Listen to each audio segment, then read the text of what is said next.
A couple weeks ago, I saw your post. You literally ran into some upcoming police cadets and you joined them. So I want to learn a little bit more about like how did that happen and how did you end up joining them? Like talk us a little bit about that. Well, I'll tell you, it had been a long day at work. There was a lot that was going on, and it'd been easy just to go home. But I saw our cadets running upstairs and doing push-ups, and I thought, if you want to get energy, spend a little bit of time with young people. And so I sort of meandered over there, and when I realized there was an opportunity to compete and show these young kids up with a 50 plus year old man, I said, I'm going to do it. So it was good not only for my soul, but it was also good to connect, and we had a good time. And most police cadets are a little wary of a city manager, but when they see the city manager running upstairs in a suit, sweating just like they were, and being exhausted, it broke down a lot of barriers. So it was really fun to participate with them. And in the beginning, you talked about, I think one of the conversations we were having on LinkedIn, you're talking, your daughter is doing so great. And you mentioned like you barely graduated from high school. Like from barely graduating to high school to becoming a city manager at a city of population of almost 100K. How did that happen? And how do you transition from that? Well, I mean, I think I found my passion, right? So when I got into college, I wasn't passionate about high school. So it's hard to excel in things that you're not passionate about. But I love my college experience. I studied international relations and I wanted to work for the State Department. So I love that kind of stuff. And then when I found my true love, local government, I mean, going to work every day is exciting. So it's not an issue, right? So it's easy to get passionate about that. Like when you lead your teams, you talk about lead by action. We want to come back to that. Yeah. Like, how do you define leadership? Like, what does that mean to you? And what are the things you actually do on a day-to-day basis that keeps your team believing in the initiatives, believing in your thought process? How do you handle that? I think in the rawest sense, leadership means uh, when you move in a direction, everyone will follow you or people will follow you, right? That's what real leadership is. And it isn't sitting from behind and yelling at people to go this direction or that direction. You have to be out in front as well. And so um, if you're in a combat role, for example, and you don't trust the person that's leading out in front, why on earth would you follow them into harm's way? And the same thing applies with city management, CEO-ship, whatever it is, right? You have to have trust with folks. And I found the only way that you can really gain trust is you have to serve them. You have to be part of their lives. You have to get in the trenches with them. So I do a couple things. One is I actually schedule a specific time in my calendar where I will deliberately spend time with staff. I'll schedule a ride along with the police department or the fire department, or a sit along with our dispatchers, or I'll go out with our sewer crews. So I do that just on a regular basis. It's part of my calendar. The other thing I do is when I see opportunities to engage, I don't miss those opportunities. And I got to tell you, I'm an introvert by nature, and I think my natural state would be to not engage, but I force myself to engage, whether it be with the cadets doing exercises outside of City Hall, or let me give you another example. And this is how not only did it connect me with staff, but actually help me be a better city manager and serve my community. Um, After we did a town hall meeting on our budget, it was late and I was pretty tired. It was the last of the four that we had done, so I was pretty spent. And I was driving down one of our main streets and I saw one of our public works guys out about 10 o'clock at night. And we have a sewer line that's collapsed. And so we're having to divert sewer from one area of the city to another area. And that requires 24 surveillance of what's going on. So we have staff out there 24 hours a day right now. And it could have been easy for me just to drive right by and go home, but I pulled over. I talked to him for a little while, and I could tell he was genuinely appreciative that I would get out of my car and spend a little bit of time, commiserate with it. He'd been there since early in the morning, and it was getting late at night, and he was working till midnight that night. And so I think he was one appreciative. So one, I just built some trust. Mhm. But the bigger thing is, while I was out there talking to him, a resident happened to be walking by, and she said, "Hey, how long is this project going to go on?" And her and I then had this amazing dialogue, and I answered all these questions, and I realized our community in that neighborhood has no idea what's going on. And Right. so because of that interaction, I was able to get some communication out to our that specific neighborhood, and we had a conversation with staff about how we need to be more communicative. And so it provided an opportunity for some training of my staff, but more importantly, I actually served my community better just because I got out of my car for Mhm. literally 3 minutes and had a conversation, right? So those are the dividends that happen when we just get out of our own way and spend time with staff. Leader is not by being known by just being in charge, is by taking charge of the people who are reporting to you in a way. And I think like the one of the examples that you mentioned, just simple tasks that took 3 minutes of your time, it builds such a rapport with that individual, and he will remember it. He will go tell other people, and then they feel more open. There's one thing I have seen in my career too. We talk about, open door policy and all that. And it's talked about so much, Sure. but then actually bringing it to action, Yeah. it is very different. Yeah, for sure. Right. And I think you just took your door with you. It's like, "Well, this is my door. You want to come walk in, or I'm going to come walk to you." Yeah. Uh,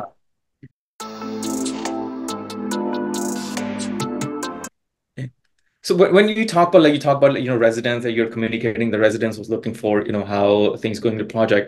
Like, how are you currently communicating with your residents to make sure you have, as your city, you have so many projects going on, so many initiatives going on. How do you communicate within internally with your team and also with residents that, "Hey, this is where we are, this is what we're doing it, this is why we're doing it." Yeah, I think traditionally cities are not great at communication, or at least maybe we're good at pushing information out, but we're not good at communication, which means you're also listening and getting a dialogue going. A couple of years ago, the city council that I work for said we really need to up our game in the communication realm. So we actually found in the budget money for what we call them a engagement and marketing manager. So they're focusing on engagement, they're focusing on marketing, and it's way beyond just social media. But we're doing video production, and we're just kind of getting out and showing people what we're doing, not just on a quarterly newsletter or a post periodically. We're actually showing people the nuts and bolts, how things are made, and the process that goes into the budget. And I think people really appreciate that because now they're engaging with us on social media and in the public too. And we've torn down some barriers. I'll give you an example. I like to go to I like to go to 7-Eleven. I'm a big fan of 7-Eleven, and it happens all the time. If I'm in a parking lot, people are driving through the parking lot and they'll go, "Hey, you're the city manager." And I'm not famous. I'm not good looking, but people know me because they've seen the videos and they've interacted with those videos on our social media platform. So that's kind of what we're doing with the public. And then with staff, it's just spending time getting out of the office, those one-on-ones, walking through the hallway, leadership through walking around. I mean, those are some of the things that we really focus on with my management team. And I do love 7-Eleven. I think 7-Eleven coffee is still the best one. And I'm not biased. My father-in-law used to own two 7-Elevens, so Is I'm that like, right? yeah. Yeah. He literally just retired a month ago. He's finally got rid of them. But he was owner for almost 35 years, which is like amazing time. I know it's a problem when my wife and I go into a 7-Eleven. They know us by name. They ask about our kids. We get Christmas cards from them. So yeah, we probably need to tone it down a little bit. So Yeah, but that's a good thing, right? It's like your neighborhood store, right? that's It's right. not the company store. It's owned by the individual who's running it, and he That's knows right. the people in the neighborhood, right? Yep.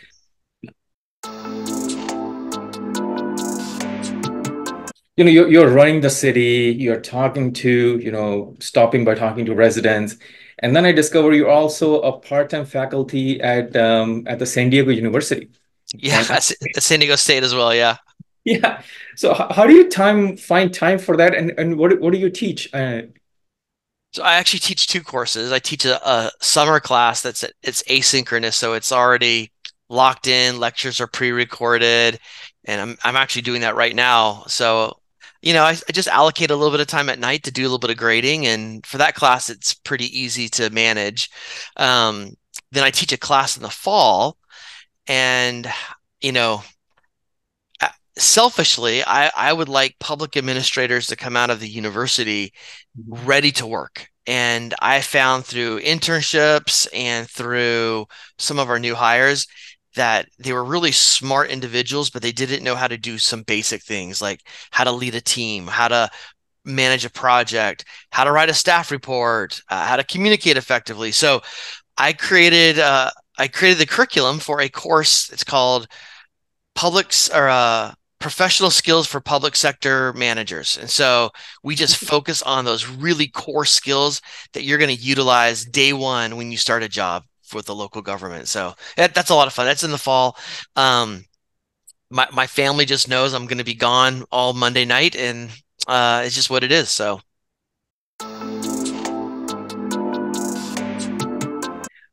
I want to learn a little bit more about, I think last conversation we had, you mentioned you have your certain initiatives for your city and you have 3 to 5 different goals and a couple priorities, and overall you probably have like 70 plus milestones within a year that are getting covered.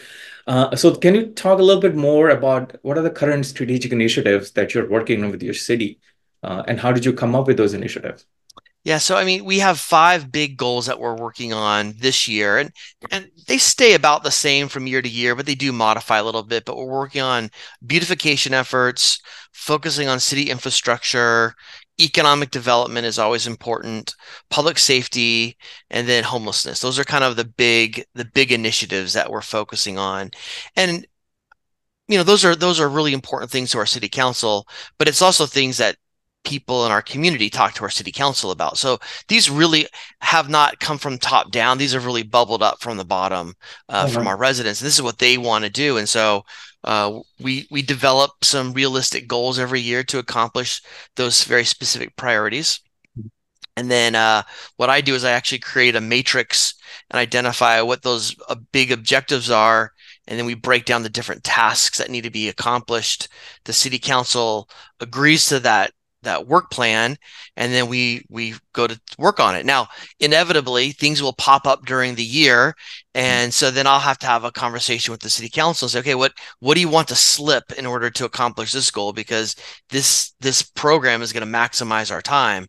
And if you want to focus on this other priority, what do you want to drop off from your priority list? And so it's a great dialogue, and it's also a good way to keep, um, frankly, our elected officials focused, because it's easy to lose focus at the elected official level because it's a very difficult job. But then it Yeah. also keeps our staff focused on we're all pulling in the same direction, focusing on those very specific written goals that we can report on and be measured on. And how are you keeping getting updates on the progress of those initiatives? We don't have anything fancy. We don't have a software program for it. It's just I have an Excel spreadsheet, and when I have my one-on-one conversations with directors, we just go over the list. So and we just update it. So pretty old school. As long as it gets the job done, right? It's getting the job done for right now.